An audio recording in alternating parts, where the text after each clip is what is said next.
ಸ್ನೇಹಿತರೆ, ಮೀಡಿಯಾ ಮಾಸ್ಟರ್ಸ್ಗೆ ಸ್ವಾಗತ ಸುಸ್ವಾಗತ. ಗೆಳೆಯರೆ, ಮೊಸಾದ್ ಅದನ್ನು ಜಗತ್ತಿನ ಅತಿ ಭಯಾನಕ ಅವೆಂಜರ್ ಅಂದರೆ ತಪ್ಪಾಗೋದಿಲ್ಲ. ಶತ್ರು ಯಾವುದೇ ದೇಶದಲ್ಲಿರಲಿ, ಎಷ್ಟೇ ಭದ್ರತೆಯಲ್ಲಿರಲಿ, ಆ ಭದ್ರತೆಯನ್ನು ಮೀರಿ ಶತ್ರುಗಳನ್ನು ಹೊಡೆದು ಹಾಕೋದ್ರಲ್ಲಿ ಮೊಸಾದ್ ಯಶಸ್ವಿ ಆಗ್ತಾ ಇದೆ. ಅದರಲ್ಲೂ ಕೆಲ ಟಾರ್ಗೆಟ್ಗಳನ್ನು ಹೊಡೆಯೋದಕ್ಕೆ ಮೊಸಾದ್ ಏಜೆಂಟರು ವರ್ಷಗಟ್ಟಲೆ ಕಾದ ಉದಾಹರಣೆಗಳೂ ಇವೆ.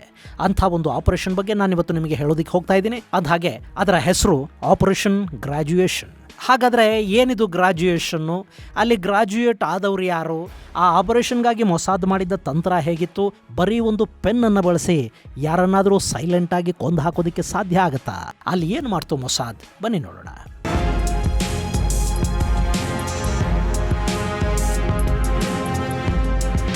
ಗೆಳೆಯರೆ, ಶತ್ರುಶೇಷವನ್ನು ಉಳಿಸಬಾರದು ಅನ್ನೋ ಒಂದು ಮಾತಿದೆ.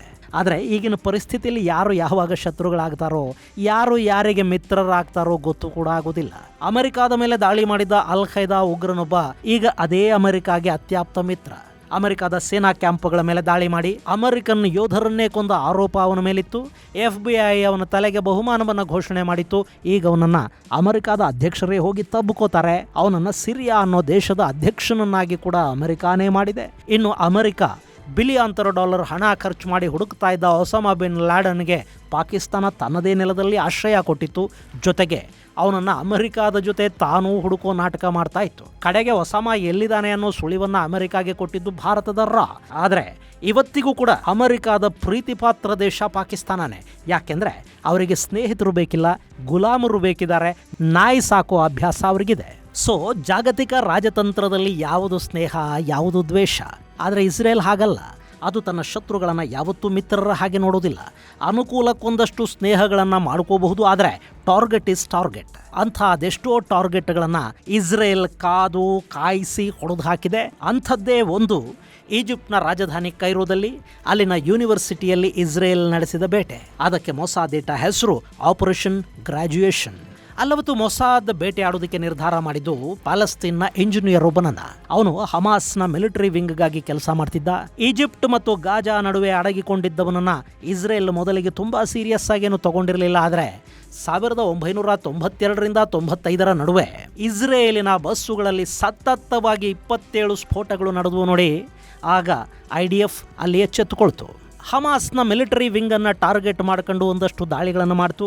ಅಲ್ಲಿ ಇವನ ಬಗ್ಗೆ ಇಸ್ರೇಲಿಗೆ ಮಾಹಿತಿ ಸಿಕ್ಕಿತ್ತಾದರೂ ಅವರು ಇವನನ್ನ ಒಬ್ಬ ಎಕ್ಸಿಕ್ಯೂಟರ್ ಅಂತ ಭಾವಿಸಿದ್ರು. ಆದರೆ ಕೆಲವೇ ದಿನಗಳಲ್ಲಿ ಅವನು ಏನು ಅನ್ನೋದು ಇಸ್ರೇಲಿಗೆ ಗೊತ್ತಾಯ್ತು. ಅವನು ಯಾರೋ ಕೊಟ್ಟ ಬಾಂಬುಗಳನ್ನು ತಗೊಂಡು ಹೋಗಿ ಇಟ್ಟು ಬಂದವನಲ್ಲ, ಬದಲಿಗೆ ಅವನೇ ಆ ಕೃತ್ಯಗಳ ಮಾಸ್ಟರ್ ಮೈಂಡ್ ಅನ್ನೋದು ಗೊತ್ತಾದ ಮೇಲೆ ಇಸ್ರೇಲ್ನ ಹಂಟಿಂಗ್ ಟೀಮ್ನ ಪಟ್ಟಿಯಲ್ಲಿ ಇವನಿಗೆ ಮೋಸ್ಟ್ ವಾಂಟೆಡ್ ಸ್ಥಾನ ಸಿಕ್ತು. ಅಂದಹಾಗೆ ಅವನ ಹೆಸರು ವಾಲಿದ್ ಶಿಕಾಕಿ.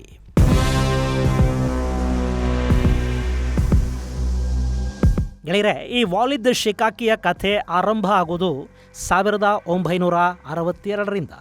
ಅವತ್ತಿಗೆ ಗಾಜಾ ಪಟ್ಟಿ ಈಜಿಪ್ಟ್ನ ಹಿಡಿತದಲ್ಲಿತ್ತು.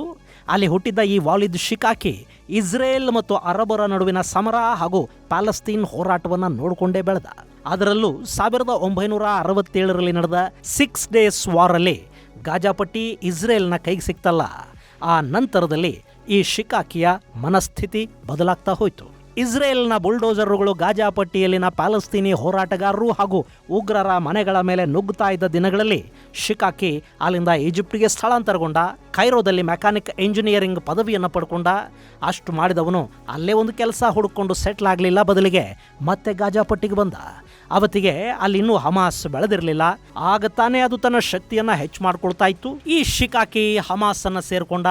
ಪ್ಯಾಲೆಸ್ತೀನ್ ಹೋರಾಟ, ಜೋರ್ಡಾನ್ ನದಿಯಿಂದ ಮೆಡಿಟರೇನಿಯನ್ ವರೆಗಿನ ಈ ಭೂಮಿ ಪ್ಯಾಲೆಸ್ತೀನ್ ಆಗಬೇಕು, ಯಹೂದ್ಯರ ರಕ್ತದಿಂದ ನೆಲ ನೆನಿಬೇಕು, ಒಂದಿನ ಯಹೂದ್ಯರ ನಾಶ ಆಗುತ್ತೆ, ಆಗ ಇಡೀ ನೆಲ ಇಸ್ಲಾಂ ಆಗುತ್ತೆ ಅಂತ ಪುಸ್ತಕದಲ್ಲಿ ಹೇಳಿದೆ. ಆ ದಿನಕ್ಕಾಗಿ ಕೆಲಸ ಮಾಡಬೇಕು, ಅಷ್ಟೇ ಅವನ ತಲೆಯಲ್ಲಿದ್ದದ್ದು. ಮೆಕ್ಯಾನಿಕಲ್ ಇಂಜಿನಿಯರ್ ಅವನು ಕಲಿತ ವಿದ್ಯೆಯನ್ನು ಯಹೂದ್ಯರ ನಾಶಕ್ಕೆ ಪುಸ್ತಕದಲ್ಲಿ ಬರೆದದ್ದನ್ನು ನಿಜ ಮಾಡೋದಕ್ಕೆ ಬಳಸಬೇಕು ಅಂದ್ಕೊಂಡ. ಹೊಸ ಬಾಂಬುಗಳನ್ನು ತಯಾರು ಮಾಡೋದಕ್ಕೆ ಶುರು ಮಾಡ್ದ. ಅನ್ಡಿಟೆಕ್ಟಬಲ್ ಅಂತ ಕರೆಸ್ಕೊಳ್ತಾ ಇದ್ದ. 2 ಹಂತದ ಟೈಮ್ ಬಾಂಬುಗಳು ಅವನಿಂದ ತಯಾರಾದವು. ಅವು ಹೇಗೆ ಕೆಲಸ ಮಾಡ್ತಾ ಇದ್ವು ಅಂದ್ರೆ, ಅಕಸ್ಮಾತ್ ಆ ಬಾಂಬು ಮೊದಲ ಹಂತದಲ್ಲಿ ಏನೋ ತಾಂತ್ರಿಕ ತೊಂದರೆಯಿಂದ ಸಿಡಿದೇ ಇದ್ರೂ ಕೂಡ ಸೆಕೆಂಡ್ ಸ್ಟೇಜ್ ಅಲ್ಲಿ ಟೈಮರ್ ಆ ಬಾಂಬನ್ನು ಸಿಡಿಯೋ ಹಾಗೆ ಮಾಡ್ತಾ ಇತ್ತು. ಅದು ಸಾಂಪ್ರದಾಯಿಕ ಟೈಮ್ ಬಾಂಬುಗಳಿಗಿಂತ ಸ್ವಲ್ಪ ಭಿನ್ನವಾಗಿತ್ತು. ಅದೇ ಬಾಂಬುಗಳನ್ನೇ ಹಮಾಸ್ 1992ರಿಂದ 95 ನಡುವೆ ಟೆಲ್ ಅವೀವ್ ಸೇರಿದ ಹಾಗೆ ನಾನಾ ಕಡೆಗಳಲ್ಲಿ ಬಳಸಿ 27 ಬಸ್ಸುಗಳಲ್ಲಿ ಸ್ಫೋಟಗಳನ್ನು ನಡೆಸಿತು.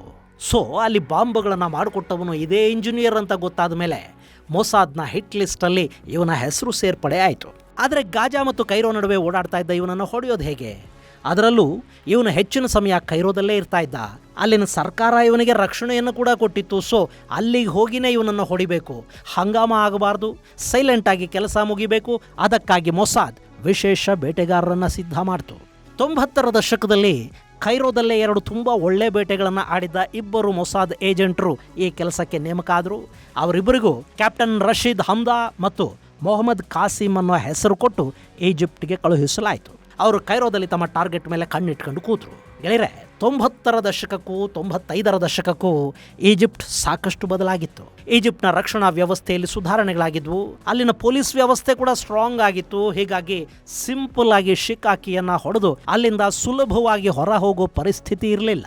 ಹಾಗೆ ಈಜಿಪ್ಟ್ ಮತ್ತು ಇಸ್ರೇಲ್ ನಡುವೆ 1978ರಲ್ಲಿ ಕ್ಯಾಂಪ್ ಡೇವಿಡ್ ಒಪ್ಪಂದ ಕೂಡ ಆಗಿತ್ತು. ಅದರ ಪ್ರಕಾರ ಇಸ್ರೇಲ್ ಈಜಿಪ್ಟ್ನ ಒಳಗೆ ದೊಡ್ಡ ಕಾರ್ಯಾಚರಣೆಗಳನ್ನು ಮಾಡೋ ಹಾಗಿರಲಿಲ್ಲ. ಎರಡೂ ದೇಶಗಳು ಪರಸ್ಪರ ಸೌಹಾರ್ದತೆ ಮತ್ತು ಸಾರ್ವಭೌಮತ್ವವನ್ನು ಗೌರವಿಸುವ ಮೂಲಕ ಆ ಒಪ್ಪಂದವನ್ನು ಉಳಿಸ್ಕೋಬೇಕಿತ್ತು. ಹೀಗಾಗಿ ಅಲ್ಲಿ ಕಾರ್ಯಾಚರಣೆಯನ್ನು ಮಾಡಿದರೆ ಎರಡೂ ದೇಶಗಳ ನಡುವಿನ ರಾಜತಾಂತ್ರಿಕ ಸಂಬಂಧಗಳು ಹಳ್ಳ ಹಿಡಿಯೋ ಚಾನ್ಸ್ ಕೂಡ ಇತ್ತು. ಸೊ ಅಲ್ಲಿ ಗನ್ನನ್ನು ಬಳಕೆ ಮಾಡೋ ಹಾಗಿಲ್ಲ. ಬಾಂಬ್ ಸ್ಫೋಟದ ಮೂಲಕ ಶಿಕಾಕಿಯನ್ನು ಕೊಲ್ಲೋದಿಕ್ಕೂ ಸಾಧ್ಯ ಆಗ್ತಾ ಇರಲಿಲ್ಲ. ಅಲ್ಲಿ ಅವನನ್ನು ಕೊಲೆ ಮಾಡಲಾಗಿದೆ ಅನ್ನೋದು ಕೂಡ ಗೊತ್ತಾಗಬಾರ್ದು. ಒಂದು ಹನಿ ರಕ್ತ ನೆಲಕ್ಕೆ ಬೀಳಬಾರ್ದು. ಮೊಸಾದ್ ಇದನ್ನು ಮಾಡಿದೆ ಅನ್ನೋ ಅನುಮಾನ ಕೂಡ ಅಲ್ಲಿ ಯಾರಿಗೂ ಬರಬಾರ್ದು. ಆರೋಪಕ್ಕಲ್ಲಿ ಅವಕಾಶ ಇರಲೇಬಾರ್ದು. ಅದಕ್ಕಾಗಿ ಮೊಸಾದ್ ಅದ್ಭುತ ಸ್ಕೆಚ್ ಹಾಕ್ತು ಮತ್ತು ಒಂದಷ್ಟು ರಿಹರ್ಸಲ್ಗಳನ್ನು ಕೂಡ ಮಾಡಿಕೊಳ್ತು.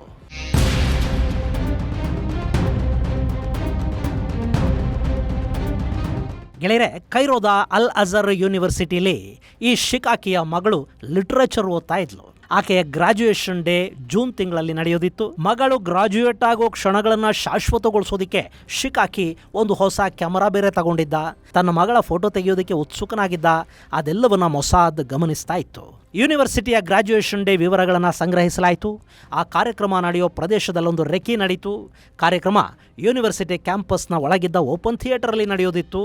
ಅಲ್ಲೇ ಬೇಟೆಯನ್ನು ಆಡಬೇಕು. ಆದರೆ ಯಾವ ಸಾಕ್ಷಿಗಳು ಅಲ್ಲಿ ಸಿಗಬಾರ್ದು. ಅವನು ಕೂಗಬಾರ್ದು, ತಕ್ಷಣ ನೆಲಕ್ಕೆ ಬೀಳಲೂಬಾರ್ದು, ಅವನು ಆ ಕ್ಷಣಕ್ಕೆ ಸಾಯಲೂಬಾರ್ದು. ಅವನಿಗೆ ಏನಾಗಿದೆ ಅನ್ನೋದು ಗೊತ್ತಾಗೋ ಹೊತ್ತಿಗೆ ಮೊಸಾದ್ನ ಏಜೆಂಟರಿಬ್ಬರು ಆ ಸ್ಥಳದಿಂದ ತಪ್ಪಿಸ್ಕೊಂಡಿರಬೇಕು. ಅದು ಅಲ್ಲಿ ಸಿದ್ಧವಾಗಿದ್ದ ಪ್ಲಾನ್. ಅಲ್ಲಿ ಆ ಇಬ್ಬರು ಬೇಟೆಗಾರರಿದ್ರಲ್ಲ, ಅವರಿಗೆ ರೆಡ್ ಆ್ಯಂಡ್ ಬ್ಲೂ ಅನ್ನೋ ಕೋಡ್ ನೇಮನ್ನು ಕೊಡಲಾಗಿತ್ತು.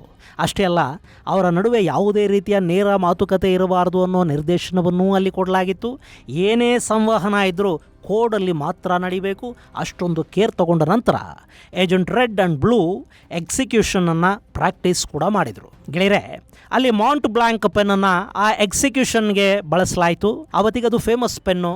ಅದರಲ್ಲೂ ಸರ್ಕಾರಿ ಅಧಿಕಾರಿಗಳು, ಲೇಖಕರು ಯಾರಿಗೆ ಹೆಚ್ಚು ಬರೆಯೋದಿರುತ್ತೋ ಅಂಥವರು ಬಳಸ್ತಾ ಇದ್ದ ಪೆನ್ನದು. ಈ ಇಬ್ಬರು ಏಜೆಂಟರು ಕೂಡ ಅದೇ ಮಧ್ಯಮ ಶ್ರೇಣಿಯ ಸೆಕ್ಯೂರಿಟಿ ಅಧಿಕಾರಿಗಳ ವೇಷದಲ್ಲಿ ಯೂನಿವರ್ಸಿಟಿಯನ್ನು ಪ್ರವೇಶ ಮಾಡಿದರು. ಹೀಗಾಗಿ ಅಲ್ಲಿ ಯಾವುದೇ ಅನುಮಾನ ಯಾರಿಗೂ ಬರಬಾರದು.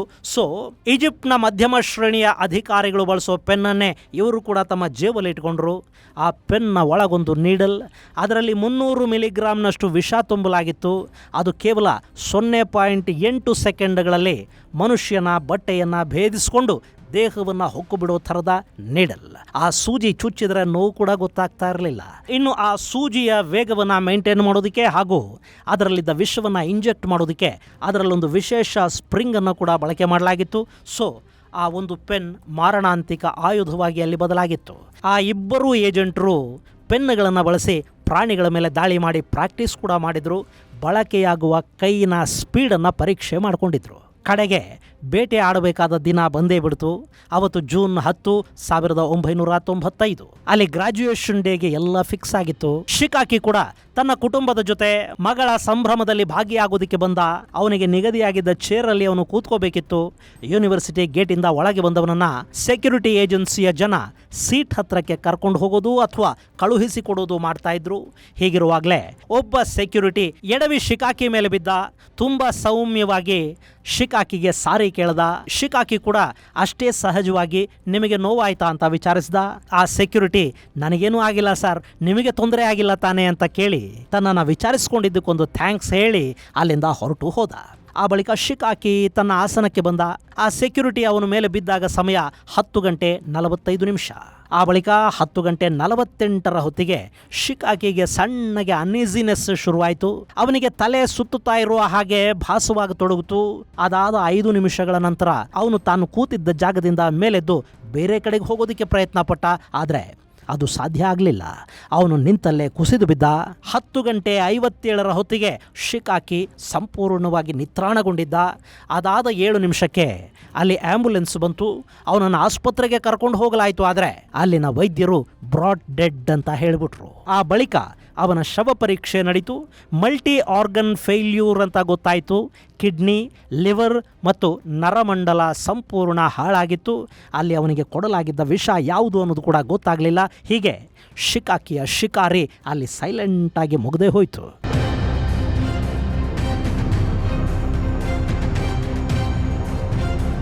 ಗೆಳೆಯರೆ, ಅಲ್ಲಿ ಗೇಟ್ನ ಒಳಗೆ ಸೆಕ್ಯೂರಿಟಿ ಆಫೀಸರ್ ಒಬ್ಬ ಇವನ ಮೇಲೆ ಎಡವಿ ಬಿದ್ನಲ್ಲ, ಅವನೇ ಮೊಹಮ್ಮದ್ ಕಾಸಿಂ, ಏಜೆಂಟ್ ಬ್ಲೂ. ಅಲ್ಲಿ ಏಜೆಂಟ್ ಬ್ಲೂ ಶಿಕಾಕಿಗೆ ವಿಷವನ್ನ ಇಂಜೆಕ್ಟ್ ಮಾಡೋದ್ರಲ್ಲಿ ಯಶಸ್ವಿಯಾಗಿದ್ದ. ಆ ಬಳಿಕ ರೆಡ್ ಅಂಡ್ ಬ್ಲೂ ಇಬ್ರು ಕೂಡ ಯೂನಿವರ್ಸಿಟಿ ಕ್ಯಾಂಪ್ ನಿಂದ ಎಸ್ಕೇಪ್ ಆದ್ರು. ಹಾದಿಲೇ ಎಲ್ಲೋ ಒಂದ್ ಕಡೆ ಬಟ್ಟೆ ಬದಲಿಸಿದ್ರು, ಸೇಫ್ ಹೌಸ್ಗೆ ಬಂದ್ರು. ಅಲ್ಲಿಂದ ಅವರನ್ನ ಇಸ್ರೇಲ್ನ ರಾಯಭಾರ ಕಚೇರಿಯ ಕಾರಲ್ಲಿ ಕೈರೋ ಇಂಟರ್ನ್ಯಾಷನಲ್ ಏರ್ಪೋರ್ಟ್ಗೆ ಕರ್ಕೊಂಡು ಹೋಗಿ ಬಿಡ್ಲಾಯ್ತು. ರಾಜತಾಂತ್ರಿಕ ವ್ಯವಸ್ಥೆಯ ಲಾಭವನ್ನು ಕೂಡ ಅಲ್ಲಿ ಇಸ್ರೇಲ್ ಪಡ್ಕೊಳ್ತು. ಹೀಗೆ ಕೈರೋ ಏರ್ಪೋರ್ಟ್ನಿಂದ ಹೊರಟವರು 3:30 ಹೊತ್ತಿಗೆ ಅಥೆನ್ಸ್ ಅನ್ನ ತಲುಪಿದ್ರು. ಅಲ್ಲಿಂದ ಒಬ್ಬ ಬ್ರುಸೆಲ್ಸ್ಗೆ ಹೋದ್ರೆ ಮತ್ತೊಬ್ಬ ಮ್ಯಾಡ್ರಿಡ್ಗೆ ಹೋದ. ಅಲ್ಲಿಗೆ ಆ ಆಪರೇಷನ್ ಸಕ್ಸಸ್ ಆಯಿತು. ಮೊಸಾದ್ ಸೇಮ್ ಟು ಸೇಮ್ ಸಣ್ಣದೊಂದು ನಗೆ ಬೀರ್ತು. ಒಂದು ರಿವೆಂಜ್ ಹೇಳಿದ ಸಮಾಧಾನ, ಒಂದು ಥ್ರೆಟ್ ಅನ್ನ ನ್ಯೂಟ್ರಲೈಸ್ ಮಾಡಿದ ಖುಷಿ. ಇದು ಗೆಳೆಯರೆ ಯೂನಿವರ್ಸಿಟಿ ಗ್ರಾಜ್ಯುಯೇಷನ್ ಡೇ ಸಂದರ್ಭದಲ್ಲಿ ಮೊಸಾದ್ ನಡೆಸಿದ್ದ ಅದ್ಭುತ ಹಂಟಿಂಗ್ ಕುರಿತಾದ ಒಂದಷ್ಟು ಮಾಹಿತಿ. ಮುಂದಿನ ಸಂಚಿಕೆಯಲ್ಲಿ ಮತ್ತಷ್ಟು ವಿಶೇಷಗಳ ಜೊತೆ ಮತ್ತೆ ಭೇಟಿಯಾಗೋಣ. ಅಲ್ಲಿವರೆಗೆ ಜೈ ಹಿಂದ್, ಜೈ ಕರ್ನಾಟಕ.